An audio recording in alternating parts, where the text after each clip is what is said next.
Hello दोस्तों। तो आज हम लोग भैया डिस्कस करने वाले हैं पाचन तंत्र के बारे में। तो बने रहिएगा हमारे साथ लास्ट तक और उम्मीद है कि आपको पाचन तंत्र में इससे रिलेटेड कोनो समस्या नहीं बचेगी। आपने बहुत सारे वीडियोस देखे होंगे, लेकिन इस वीडियो में लास्ट तक अगर बने रहेंगे आप, तो किसी भी कंपटीशन की तैयारी कर रहे हैं, कौनो भी एग्ज़ाम देना होगा आपको, वहाँ से रिलेटेड आपको कोई भी दिक्कत होने वाली नहीं है। तो चलिए स्टार्ट करते हैं। तो देखिए, पाचन तंत्र यानी डाइजेस्टिव सिस्टम।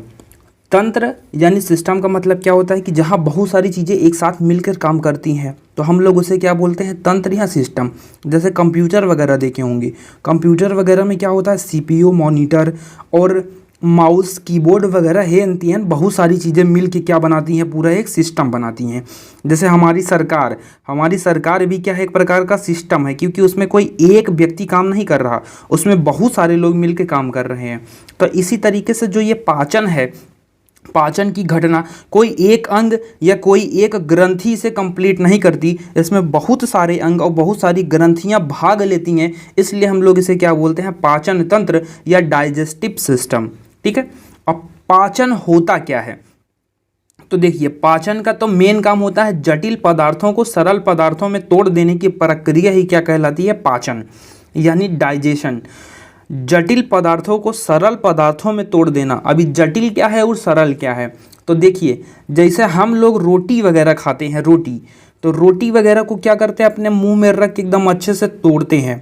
अब जो रोटी खाते हैं, रोटी के अंदर कार्बोहाइड्रेट वगैरह होते हैं, जो जटिल पदार्थ होते हैं, इनको हम लोग डायरेक्ट ऑब्जर्व नहीं कर सकते, हमारी शरीर इनको डायरेक्ट ग्रहण नहीं कर सकती, इसलिए इनको तोड़ती जाती है। जैसे कार्बोहाइड्रेट हो गया, प्रोटीन हो गया, वसा हो गया, तो इन सभी को हम लोग न तोड़ते हैं। अब भैया ठीक इसी तरह जैसे आपको कच्चे गेहूं और चावल वगैरह दे दिया जाए, तो क्या आप चबा पाएंगे? आप तुरते उसको फेंक देंगे। कच्ची सब्जी वगैरह भी नहीं खा पाएंगे। तो जब हम लोग कच्ची सब्जी वगैरह खाना पसंद नहीं करते, तो ठीक इसी तरह हमारा शरीर भी डायरेक्ट कार्बोहाइड्रेट, प्रोटीन या फिर वसा लेना जो है वह अपने अंदर अच्छा नहीं मानता। अभी जो हमारी शरीर है, तो वो करेगी क्या, इन जटिल पदार्थों को, कौन से, कार्बोहाइड्रेट, प्रोटीन और वसा, इन सभी को सरल पदार्थों में तोड़ देगी। अच्छा, तो क्या सारे के सारे पदार्थ तोड़े जाते हैं? नहीं भैया। जल और विटामिन्स ये ऐसे होते हैं, जल और विटामिन्स वगैरह, इन सभी का पाचन नहीं होता, इनका पाचन नहीं होता। ये सब डायरेक्ट क्या करते हैं, अवशोषित कर लिए जाते हैं अपने शरीर के अंदर। और पाचन का मुख्य कार्य क्या होता है, तो पाचन का मुख्य कार्य होता है भोजन से ऊर्जा का निर्माण करना और शरीर में ऊर्जा देना भोजन से। अब पाचन तंत्र में सहायक हम लोग कुछ अंगों और कुछ ग्रंथियों के बारे में देखेंगे। इस सब के बारे में हम लोग आगे एकदम अच्छे से डिस्कस करेंगे। तो सबसे पहले हम लोग इसे दो टाइप में बांटेंगे, एलिमेंट्री कैनाल और डाइजेस्टिव ग्लैंड, यानी आहार नाल और पाचक ग्रंथि में। तो भैया आहार नाल क्या है? आहार नाल होती है 32 फीट। अब बच्चे इसमें बहुत कंफ्यूज हो जाते हैं कि आहार नाल ये वाली पाइप है, ये पाइपिया आहार नाल नहीं है, ये पूरी की पूरी लंबाई जिसमें पूरा खनवा घूमता रहता है, इस सब पूरा क्या कहलाता है, आहार नाल का हिस्सा होता है। ठीक है। तो इस पूरे आहार नाल की लंबाई कितनी होती है, 32 फीट। सिर्फ ये पाइप नहीं है, ये पाइप तो ग्रास नली है, यहाँ होती है ग्रसनी वगैरह, इधर लार ग्रंथि वगैरह, तो ये सब पूरा मिला के क्या बनता है, आहार नाल। आहार नाल उस रास्ते को कहेंगे जिसमें पूरा खाना ट्रेवल करता है, अर्थात घूमता रहता है। ठीक है। अब आहार नाल में तो हम लोग देखेंगे मुख गुहा, किधर से खाना जाएगा, तो सबसे पहले मुख गुहा, मुख गुहा के बाद आएगी ग्रास नली, ग्रास नली के बाद सीधा खाना जाएगा आमाशय में, आमाशय के बाद फिर आएगा ये जो कीड़ा बिच्छी टाइप का देख रहे होंगे इधर, यह छोटी आंत, तो यहाँ से खाना सीधा इसी छोटी आंत में आएगा, और छोटी आंत से फिर सीधा कहाँ जाएगा, बड़ी आंत में, और बड़ी आंत से मलाशय में, और मलाशय के बाद सीधा गूदा के द्वारा जो वेस्ट मटेरियल होगा शरीर के अंदर, वो सब कहाँ निकाल दिया जाएगा, बाहर निकाल दिया जाएगा। ठीक है। अब पाचन के दौरान ही तो रहे अंग, और कुछ ग्रंथियों के बारे में भी हम लोग देखते हैं कि पाचन में कौन कौन सी ग्रंथियाँ सहायता करती हैं। तो सबसे पहला लार ग्रंथि होगी, जठर ग्रंथि, लीवर, पित्ताशय, अग्नाशय, आंत्र ग्रंथि वगैरह, इन सभी के बारे में हम लोग अच्छे से डिस्कस करने वाले हैं। तो आइए सबसे पहले देखते हैं कि मुख गुहा। अब मुख गुहा मतलब माउथ कैविटी या बोसल कैविटी इनको हम लोग बोलते हैं। अब मुख गुहा, गुहा का मतलब होता है खाली जगह, जिधर हम लोग खाना खाते हैं ना, देखिए ना ऐसे हा करके देखिएगा अपने मुंह में, तो उधर खाली जगह दिखती है, उधर हम लोग क्या करते हैं, खाना खाते हैं। सबसे पहले आता है बारी दांत की। तो दांत के बारे में हम लोगों ने पिछले वीडियो में आपको बहुत अच्छे से पढ़ा दिया है, उसका लिंक डिस्क्रिप्शन में मिल जाएगा आप लोग, या डायरेक्ट आप लोग यूट्यूब पे सर्च कर सकते हैं human teeth by knowledge IQ, तो सबसे पहले नंबर पे ही आपको वो मिल जाएगा। अब बात करेंगे हम लोग लार ग्रंथियों के बारे में। तो लार ग्रंथि कितनी जोड़ी पाई जाती है, तो 3 जोड़ी लार ग्रंथियाँ पाई जाती हैं हमारे मुंह में। और उन लार ग्रंथियों में कौन कौन सी होती है, तो पैरोटिड, सब लिगुअल और सब मेडिबुलर।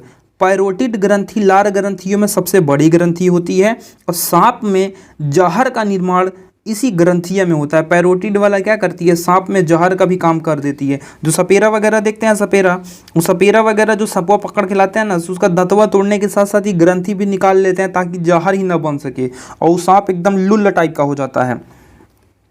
ठीक है, लुल्ल टाइप मतलब समझते हैं ना, कौनो काम का नहीं रह जाता है जब ओकरा दांत और पैरोटिड ग्रंथियाँ निकाल दी जाती है तब।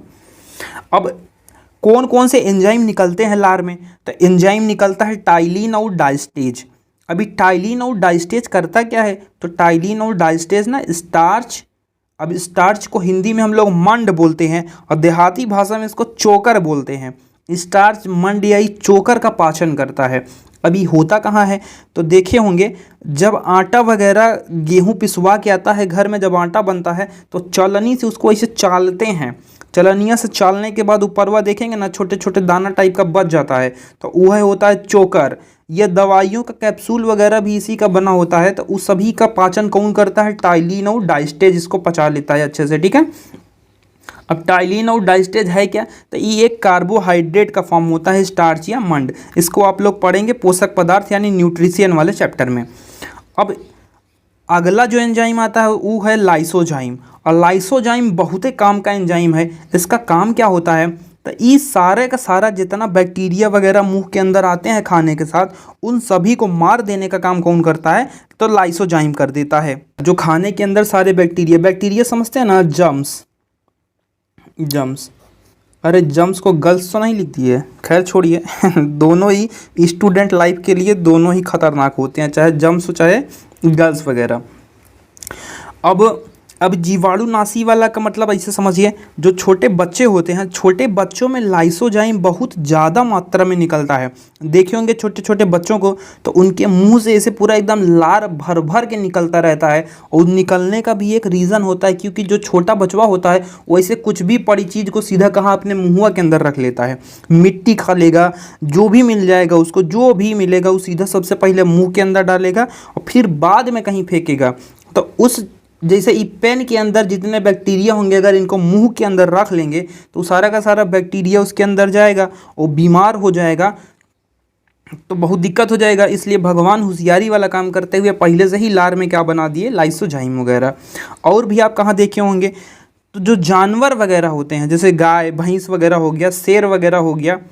अब गाय भैंस वाला का तो देखें आप, शेर को चाटते हुए नहीं देखें तो कैसे बताएंगे। गाय भैंस वगैरह ये सब जब बच्चा देती हैं गाय या फिर भैंस वगैरह, तो ये सब अपने बच्चे को बहुत देर तक चाटती रहती हैं लगातार, यहाँ तक कि हफ्तों तक इनको चाटती रहती हैं। तो ये सब साइंस बायोलॉजी नहीं पढ़ी हैं, उनको ये नहीं पता है कि लाइसोजाइम में जीवाणुनाशी होता है, सारा का सारा बैक्टीरिया मार देता है, लेकिन वो फिर भी क्या करते हैं, सारे के सारे उसको चाट चाट के जितना बैक्टीरिया उसके ऊपर रहता है उस सब को क्या करती है, मार देती है एकदम अच्छे से। और देखे होंगे कुकुर वगैरह, तो कुकुर वगैरह भी अपने आप को शरीर में कहीं भी घाव वगैरह लगता है तो उसको क्या करते हैं, चाट के सही कर देते हैं। और ये टेक्निक दूसरे के कुकुर को पता होती है, इसलिए जब काटते हैं ना तो कुकुरवा कहूँ और ना काट के उकरे खोपड़िया पे काट लेता है, और खोपड़िया पे काटने से क्या होता है, एकदम भिखिया के घूमने लगता है चारों तरफ और भागेगा गांव वगैरह में, फिर अंधेरे वगैरह में भागेगा और लास्ट में जाके मर ही जाता है, क्योंकि वहाँ चाट नहीं पाता। तो वहाँ के जो बैक्टीरिया वगैरह होंगे वो क्या होते हैं, मरते नहीं हैं।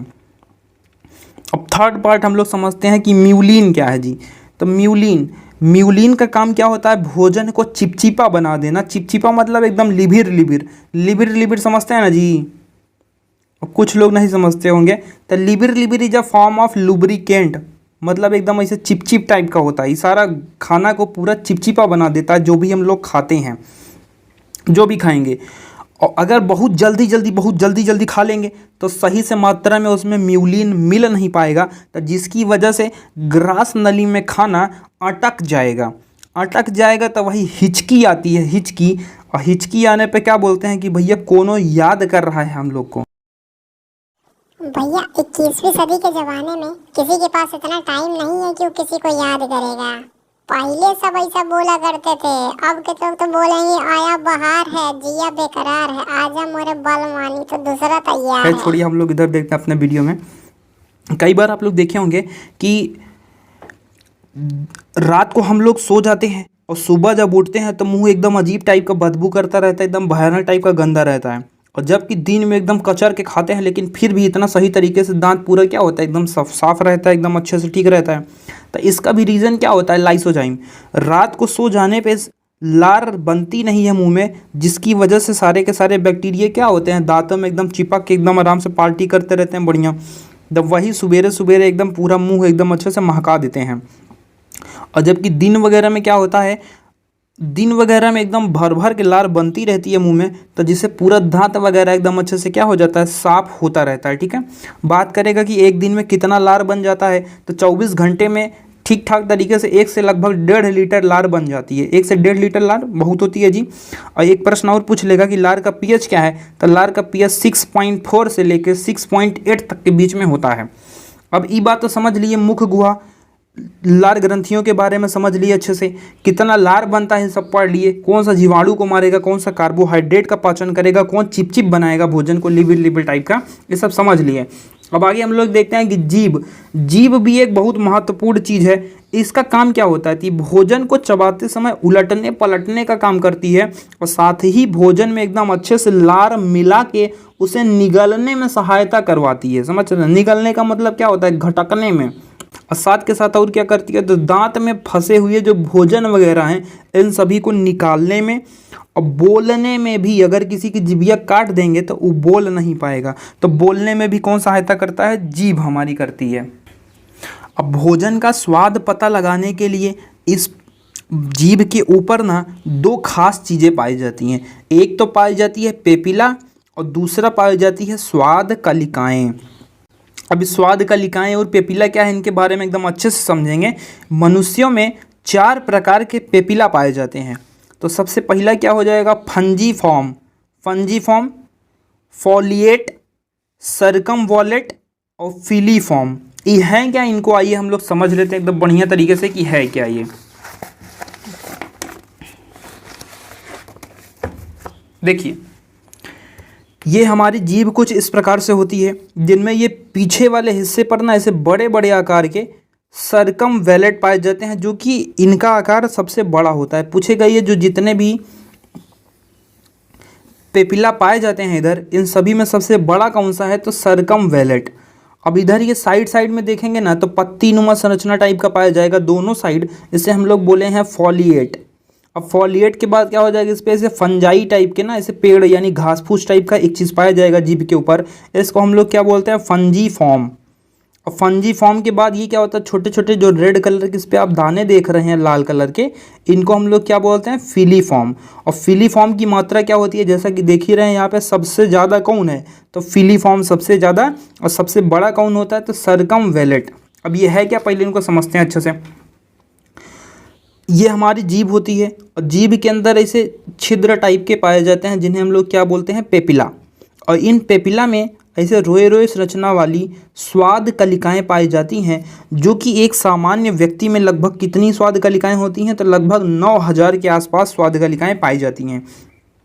अब ये करती क्या हैं, तो यही कड़वा खट्टा नमकीन मीठा तीखा सब की जानकारी स्वाद कलिकाएं ही देती हैं हमारे जीभ के लिए। ठीक है, एक प्रश्न पूछता है कि कहाँ स्वाद कलिका नहीं पाई जाती है, तो फंजीफॉर्म में स्वाद कलिकाएं नहीं पाई जाती हैं, तो इसलिए यह टेस्ट के बारे में नहीं बता सकता।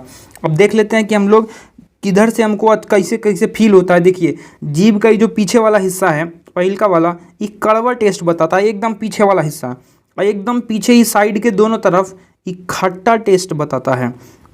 और आगे की ओर, एकदम आगे की ओर, आगे वाला हिस्सा क्या बताता है जी, मीठा टेस्ट। और साइड आगे और जीभ के किनारे किनारे दोनों तरफ इधर ये कौन सा टेस्ट बताता है, तो नमकीन। इसका आप लोग एक स्क्रीनशॉट लेके अपने पास रख सकते हैं, फिर हम लोग आगे बढ़ेंगे।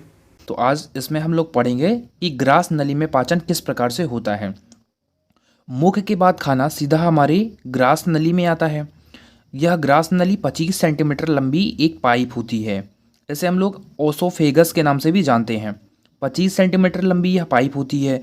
इसमें भोजन क्रमानुकुंचन गति करते हुए सीधा हमारे कहाँ पहुँचता है, पेट में। अब अगर पूछे कि क्या ग्रास नली में भोजन का पाचन होता है, तो हमारा आंसर होगा ग्रास नली में भोजन का पाचन नहीं होता है। बस इसमें खाना क्या होता है कि इसमें क्रमानुकुंचन गति करते हुए वो कहाँ आता है, पेट में आता है। अभी क्रमानुकुंचन गति क्या होती है, तो क्रमानुकुंचन गति का मतलब क्या होता है, इसे फूलता है फिर पचकता है, फिर फूलेगा फिर पिचकेगा, फिर फूलेगा फिर पिचकेगा। जैसे ज़मीन पे चलने वाले कोई आप कीड़े देखे होंगे, ऐसे उठ उठ के चलते हैं। अब यहाँ से इस तरीके से मोशन करते हुए इसको पेट में आने की क्या ज़रूरत थी भाई, ये डायरेक्ट भी तो आगे गिर सकता था पेट में। फिर यहाँ क्रमानुकुंचन करने की गति की क्या ज़रूरत थी। अगर क्रमानुकुंचन गति यहाँ से ना होती तो इसका एक नुकसान यह होता कि जो भी हम खाना खाते वह सीधा हमारे कहाँ गिरता, पेट में। ऐसे कुछ भी खाए आप, मुंह में कुछ भी खाए, पता चला आप मुंह में कुछ भी खाए और वो सीधा ढप से आगे गिरता पेट में।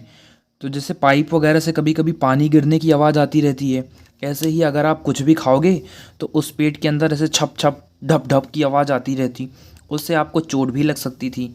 तो यह अच्छा भी नहीं लगता। तो भगवान ने थोड़ा होशियारी का काम करते हुए यहाँ पे क्या कर दिया, क्रमानुकुंचन गति दिया। ठीक, तो इतनी बात समझ आ गई होगी। अब क्रमानुकुंचन गति करते हुए ये खाना कहाँ पहुँच जाता है, हमारा पेट में आ जाता है। अब यह भोजन पाचन के दौरान पेट में आने के बाद वापस न चला जाए, इसलिए ग्रास नली और इस हमारे आमाशय के बीच में एक वाल्व पाया जाता है। उस वाल्व को हम लोग स्पिंक्टर बोलते हैं, जो कि यहाँ पे एक वाल्व लगा होता है। इसका काम क्या होता है, तो इसका काम सिर्फ इतना होता है कि जो भोजन हमारे आमाशय यानी पेट में आया है उसको वापस से ग्रास नली में जाने से रोकता है। ठीक है, अब हम देखेंगे कि हमारे पेट में पाचन किस तरीके से होता है जब भोजन हमारे पेट में पहुंचता है। तो पेट को हम लोग स्टोमक यानी आमाशय के नाम से जानते हैं। हिंदी में आमाशय और इंग्लिश में स्टोमक के नाम से जानते हैं। सबसे ज़्यादा देर तक खाना अगर कहीं रुकता है तो वह हमारा पेट है, क्योंकि पेट में हमारा भोजन लगभग 4 घंटे तक रुकता है। पूरा पाचन कंप्लीट होने में 6 घंटे का समय लगता है, जिसमें से 4 घंटे अकेले सिर्फ हमारे कहाँ लग जाते हैं, पेट में। अगर बात करें कि पेट के कितने भाग होते हैं, तो पेट के हमारे 3 भाग होते हैं। पहला यानी ऊपरी हिस्सा होता है हमारा कार्डियक, और बीच में यानी मध्य भाग होता है हमारा फंडिक, और तीसरा यानी निचला भाग हमारा होता है पाइलोरिक। अब कार्डियक में क्या होता है, तो कार्डियक में जैसे ही हम खाना यहाँ से खाते हैं तो ऊपर अब इसे पाचन की आवश्यकता होती है। ग्रास नली में किसी भी प्रकार का पाचन नहीं हुआ होता है, तो जो भोजन मुंह से आ रहा होता है पच के, मुंह में पचे हुए भोजन को हम लोग बोलस बोलते हैं। मुंह में पचे भोजन को हम लोग बोलस बोलते हैं, बोलस। तो ये जो बोलस हमारा आ रहा होता है पेट में, यह सबसे पहले आता है हमारे कार्डियक वाले हिस्से में। अभी कार्डियक वाला हिस्सा, इसको कार्डियक क्यों कहा गया, तो कार्डियक वाले हिस्से को कार्डियक इसलिए कहा गया क्योंकि यह हमारे हार्ट के पास होता है। अब यह हार्ट हमारा बॉडी वाला हार्ट नहीं है, आप लोग समझ जाइएगा ये कौन सा हार्ट है। तो इसलिए इसको क्या बोला गया, कार्डियक, क्योंकि हार्ट का अध्ययन जिस विज्ञान के तहत किया जाता है उसको हम लोग बोलते हैं कार्डियोलॉजी। तो चूँकि इसी का पास था, अब संगति का असर तो होगा ही थोड़ा बहुत, तो इसलिए इसके नाम पे भी असर आया और इसका नाम क्या हो गया, कार्डियक। ठीक है, अब जो खाना हम लोग खाए हैं वो सबसे पहले आएगा हमारे कार्डियक में। अब यहाँ होगा क्या, तो कार्डियक में निकलता है HCl इस वाले हिस्से में। असल में अगर आप लोग यहाँ देखेंगे ना तो ये दीवार होती नहीं है, बस हमने आपको समझाने के लिए बता दिया है कि ये इसे 3 हिस्सों में बांटा गया है। बीच में ऐसा कोई दीवार नहीं होता, ये पूरा हमारा पेट ही होता है एक साथ। ठीक है, तो इस कार्डियक वाले हिस्से से निकलता है HCl, और यह HCl क्या करता है, तो जीवाणुओं को मार देता है। जिन जीवाणुओं को हमारा लाइसोजाइम नहीं मार पाया रहता है ऊपर मुंह में, तो उन जीवाणुओं को मारने का काम कौन करता है, हमारा HCl करता है, ठीक है। और यह भोजन को तोड़ता भी है। साथ के साथ HCl पता होगा आप सभी को कि HCl क्या है, एक प्रकार का एसिड है, यानी अम्ल है। और अम्ल का प्रकृति कैसा होता है, तो अम्ल स्वाद में खट्टे होते हैं। तो जब यह HCl यहाँ आए इस बोलस वाले खाने में जब मिलता है तो पूरे के पूरे खाने को क्या बना देता है, अम्लीय कर देता है, ठीक है। जीवाणुओं को भी मार देता है। जो बहुत ढीठ टाइप के बैक्टीरिया होते हैं जिनको टाइलिन मुंह में जिनको लाइसोजाइम मुंह में मार नहीं पाया होता है, उनको कौन निपटा देता है यहाँ पे, तो कार्डियक मार देता है।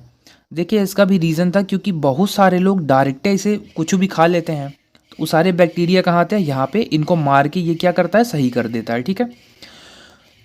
अच्छा, कभी कभी आप लोग देखे होंगे एसिडिटी हो जाती है, या देहात में उसको, हमारे गांव वगैरह में उसको धुआंहीन डकार बोलते हैं। धुआंहीन डकार हो गया है, पेट हौंड रहा है, गुड़ कर रहा है, ऐसा टाइप का तमाम प्रकार की बातें इसको बोली जाती है।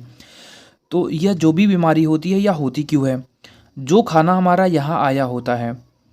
अब अगर हम कभी किसी फंक्शन वगैरह में गए या फिर घर ही पे कभी कभी खाना बहुत अच्छा लगा और आप एकदम हुमच के खा लिए, पेट तो भरा ही, पेट भरने के साथ साथ आपकी ग्रास नली भी भर गई, पता चला आप खा लियो यहाँ तक पूरा। अब इसको पचाने के लिए यहाँ से क्या निकलेगा, HCl निकलेगा। कम खाना खाते तो कम HCl निकलता, ज़्यादा खा लिए हैं तो अब ज़्यादा HCl निकलेगा। तो ज़्यादा HCl क्या करेगा, पूरे खाने में मिलेगा, जिससे पूरा खाना कैसा हो जाएगा, अम्लीय हो जाएगा। अम्लीय होने के साथ बहुत ज़्यादा खा लिए हो मच के, तो जो डकार आएगी वो डकार भी कैसी आएगी, खट्टी डकार या धुआंहीन डकार बोलेंगे। तो इसी वजह से हो जाता है और इसी को हम लोग एसिडिटी भी बोलते हैं। इसे सही करने के लिए एक बहुत ही फेमस दवा के बारे में आप लोग सुने होंगे, इनो। ये काम शुरू सिर्फ 6 सेकंड में। असल में इनो क्या होता है, तो यह जो चूँकि हमारे पेट में जो खाना है वो HCl की वजह से अम्लीय हो चुका है, तो अम्ल के प्रभाव को अगर कोई ख़त्म करने वाला है तो वो कौन होता है, क्षार। तो इनो एक प्रकार का क्षार होता है। इसे हम लोग मैग्नीशियम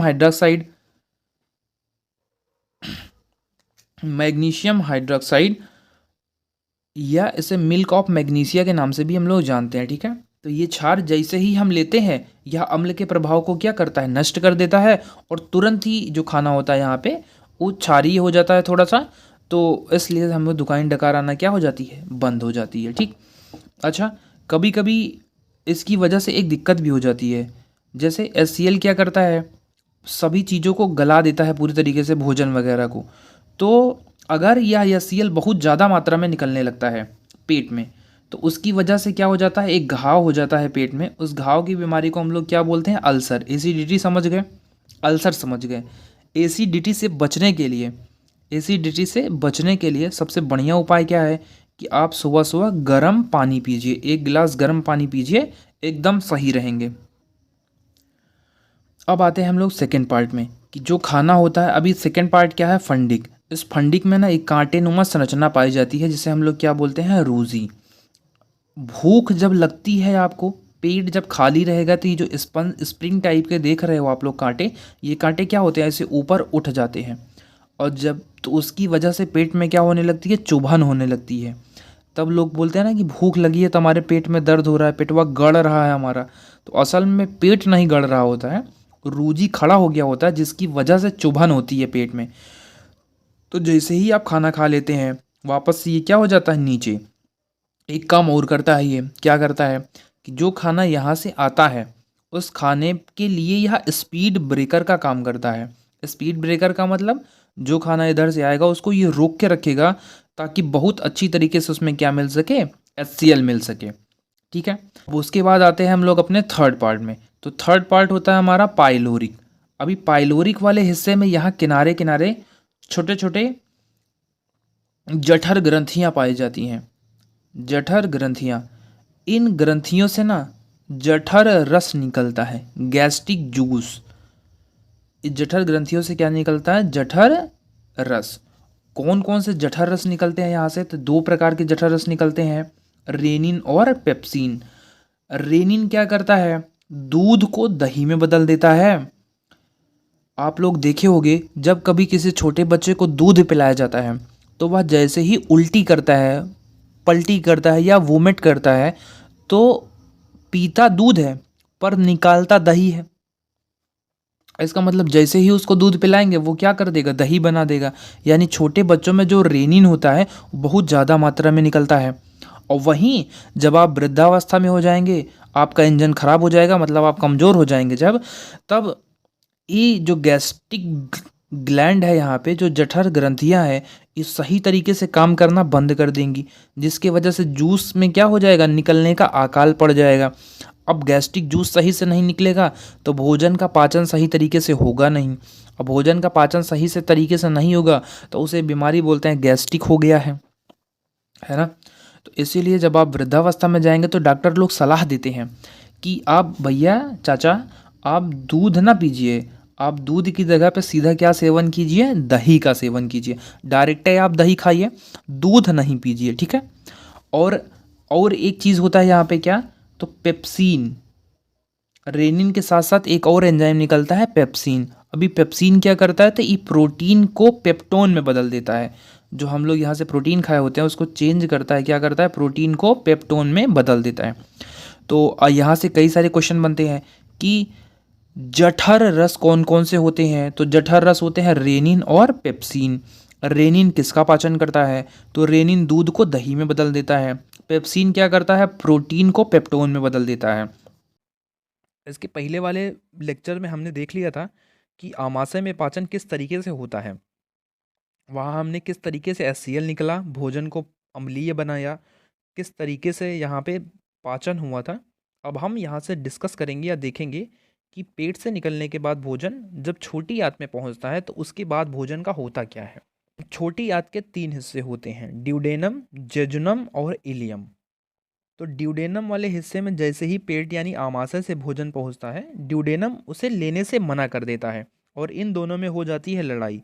ये बोलता है ले, और ये बोलता है ना भैया हम ना ले पाएंगे। ये बोला काहे ना ले पाओगे भैया, तो ये कहता देख भाई तू अम्लीय खाना भेज रहा है, हम मच्छरदानी हो जाएंगे, हमको चाहिए खाना छारी, अगर छारी ये बना के दोगे तभी हम ले पाएंगे, नहीं तो हम लेंगे नहीं, यहीं रोक देंगे बिचुए में। अब इन दोनों की लड़ाई चल रही होती है तो बगल में बैठे होते हैं लीवर चचा।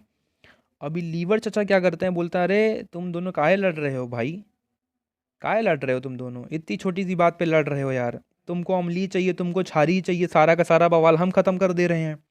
तो अभी लीवर क्या करता है, पित्त का निर्माण करता है, और वो पित्त कहाँ करता है, यहाँ गाल ब्लैडर यानी पित्ताशय में स्टोर करके रखता है। और जैसे ही खाना यहाँ से निकल के आता है तो ये इसमें मिला देता है पित्त, और पित्त का पीएच होता है 8। 8 पीएच का मतलब होता है भयानक क्षारीय। तो जब ये इसमें पित्त मिला देता है तो खाना हो जाता है क्षारीय। अब ड्यूडेनम एकदम खुश कि एक नंबर काम किए चचा, नहीं तो हम तो खाना लेते ही ना। अब देखिए ड्यूडेनम में यहाँ पित्त मिलने के बाद भोजन तो मिल जाता है, लेकिन अब इसको पचाना नहीं आता। पचाना नहीं आता तो ये फिर उधार मांगता है अग्नाशय से। अग्नाशय से 3 एंजाइम उधार मांगता है, लाइपेज, एमाइलेज और ट्रिप्सिन। अब देखिए उधार मांगने के लिए उसके पास सूचना जाना जरूरी होता है। तो जो ड्यूडेनम वाला हिस्सा है यहाँ से 2 एंजाइम निकलते हैं, एक निकलता है कोलेसिस्टोकाइनिन और एक निकलता है सेक्रेटिन। कोलेसिस्टोकाइनिन लीवर को उत्तेजित कर देता है कि भैया खाना आ गया है, अब इसमें क्या मिलाओ, पित्तरस मिलाओ। और सेक्रेटिन क्या करता है, अग्नाशय को उत्तेजित कर देता है कि भैया हम पचा नहीं पाएंगे, अब तुम भेजो जल्दी से खाना को पचाने के लिए। अब थोड़ा लीवर के बारे में समझ लेते हैं कि लीवर में एक पित्ताशय, इसमें पथरी एक बीमारी हो जाती है लीवर में, इसका पीएच होता है 8 जो भोजन को कर देता है क्षारीय। और लीवर वसा का भी पाचन करता है, वसा के पाचन को हम लोग इमल्सिफिकेशन के नाम से जानते हैं, ठीक है। तो लीवर को उत्तेजित करने वाला हार्मोन कोलेसिस्टोकाइनिन। एंजाइम ना होते हुए भी पाचन का काम कौन करता है, लीवर। और अगला आता है अब अग्नाशय। अग्नाशय एक ग्रंथि होती है जो पूर्ण पाचक एंजाइम छोड़ती है। पूर्ण पाचक एंजाइम इसलिए छोड़ती है क्योंकि ये 3 एंजाइम छोड़ती है, लाइपेज, एमाइलेज और ट्रिप्सिन। लाइपेज वसा या लिपिड का पाचन करता है, जितना भी चिपचिपा पदार्थ खाए रहेंगे। एमाइलेज क्या करता है, स्टार्च का पाचन करता है। और ट्रिप्सिन क्या करता है, प्रोटीन का ही एक जो फॉर्म होता है पेप्टोन, उसको किस में कन्वर्ट कर देता है, पेप्टाइड में बदल देता है। तो इतनी बात अच्छे से क्लियर हो गई होगी। देखिए एक बार समझ लीजिए, जैसे ही भोजन यहाँ से आएगा, ड्यूडेनम मना करेगा कि ना भैया हम ना ले पाएंगे, तो लीवर क्या करेगा, ड्यूडेनम से निकलेंगे दो हार्मोन, एक निकलेगा कोलेसिस्टोकाइनिन, एक निकलेगा सेक्रेटिन। कोलेसिस्टोकाइनिन जाएगा लीवर को बताएगा चाचा पित्त रस भेजिए, तो ई यहाँ से क्या भेजेंगे, पित्त रस। और बगल में गुड्डू भैया भी हैं, तो इनके पास जाएगा सेक्रेटिन, सेक्रेटिन जाएगा अरे गुड्डू भैया भेजिए ना लैट, तो ई लैट भेजेंगे, लाइपेज एमाइलेज और ट्रिप्सिन। अब यहाँ जब खाना मिल जाएगा तो ये कहेगा वाह भाई वाह एक नंबर काम हुआ। अब आगे ही खाना भेजेगा कहाँ पे, जेजुनम में। जेजुनम सिर्फ जगह प्रोवाइड करेगा खाने को, वो किसी भी प्रकार का पाचन नहीं करेगा। तो ज से जेजुनम और जा से जगह, तो जेजुनम क्या करेगा, जगह प्रोवाइड कर देगा। जेजुनम के बाद खाना पहुंचता है छोटी आंत के तीसरे हिस्से में, इलियम में, जहां रोए के आकार की कुछ आकृतियां पाई जाती है जिन्हें हम लोग विलाई बोलते हैं, विलाई। अब ये विलाई करते क्या है, तो ये अवशोषण का काम करते हैं, जो यहाँ से एमिनो एसिड आएगा, जो भी अच्छा अच्छा पदार्थ आएगा उस सभी को क्या करेंगे, ये अवशोषित करके अपने पास रख लेंगे। ठीक है, तो विलाई क्या करता है, आवश्यक पदार्थों को अवशोषित कर लेगा। और जो अब यहाँ देखिए, तो छोटी आंत के हम लोग देख लिए हैं, छोटी आंत की इसी वाले हिस्से में, इलियम वाले हिस्से में इरेप्सिन नाम का एक एंजाइम निकलता है, जो प्रोटीन के फॉर्म में आ चुका पेप्टाइड को किस में कन्वर्ट कर देता है, एमिनो एसिड में, एमिनो अम्ल में। ठीक है, और यहाँ से कुछ और एंजाइम निकलते हैं, माल्टेज, सुक्रेज, ग्लैक्टोज। तो माल्टेज माल्टोज को पचाएगा, सुक्रेज सुक्रोज को पचाता है, ग्लैक्टेज ग्लैक्टोज को पचाता है। छोटी आंत से निकलने वाले एंजाइम को हम लोग सक्कस इंट्रीगस के नाम से जानते हैं। तो इतनी बात पूरी अच्छे तरीके से क्लियर हो गई होगी कि छोटी आंत के तीन हिस्से, ड्यूडेनम, जेजुनम, इलियम। ड्यूडेनम में दो हार्मोन निकलेंगे, कोलेसिस्टोकाइनिन जो लीवर को उत्तेजित करेगा, सेक्रेटिन जो अग्नाशय को उत्तेजित करेगा। जेजुनम जगह प्रोवाइड करेगा, और इलियम में रोई के आकार की संरचना होगी विलाई, जो आवश्यक पदार्थों का अवशोषण करेगी। साथ ही यहाँ पे कुछ एंजाइम निकलेंगे जिनमें एरिप्सिन प्रमुख है, जो पेप्टाइड को क्या करेगा, एमिनो एसिड में बदल देगा। पेप्टाइड किसका फॉर्म है, तो प्रोटीन का ही एक फॉर्म है। ठीक है, माल्टेज, सुक्रेज, ग्लैक्टेज निकलेगा, और यहाँ से निकलने वाले एंजाइम को हम लोग क्या बोलते हैं, सक्कस इंट्रीगस। अब इसके बाद खाना होता क्या है, पूरी तरीके से भोजन का पाचन हो जाने के बाद अब कुछ हिस्से बच जाते हैं, जो काम करता है बड़ी आंत। बड़ी आंत क्या करता है, जल का अवशोषण। तो ये है बड़ी आंत हमारी, और ये बड़ी आंत क्या करती है, जल का अवशोषण करती है। जल का अवशोषण, डायरिया एक बीमारी होती है जिसमें बड़ी आंत क्या करती है, जल का अवशोषण करना छोड़ देती है, जिसकी वजह से जो लेट्रिन होता है वो बिल्कुल पानी की तरीके निकलने लगता है। बहुत खतरनाक बीमारी होती है डायरिया, अच्छे अच्छे मर जाते हैं इसमें। अगर पानिया नहीं सूखेगा तो पूरे शरीर का पानी निकल जाएगा, जिससे शरीर में ग्लूकोज की मात्रा घटेगी, पानी की मात्रा घटेगी, फिर कंफर्म एकदम ऊपर का टिकट कटना एकदम पक्का ही है। ठीक है, तो देखिए अब ई है हमारा बड़ी आंत। बड़ी आंत के भाग को हम लोग बोलते हैं कोलोन। क्या बोलते हैं, कोलोन। इसका जो निचला भाग होता है इसे हम लोग सीकम कहेंगे, जो ऊपर की तरफ चढ़ रहा हिस्सा होता है इसे बोलेंगे असेंडिंग कॉलोन, असेंडिंग कॉलोन। पर ये क्षैतिज है तो इसे बोलेंगे ट्रांसभर कोलोन, और ये नीचे की तरफ आ रहा है तो इसे बोलेंगे डिसेंडिंग कोलोन, और ये एक छोटे टुकड़े की तरीके है तो इसलिए बोलेंगे सिग्मोइड कोलोन। ठीक है, और यहीं पे होता है हमारा अनस यानी गूदा,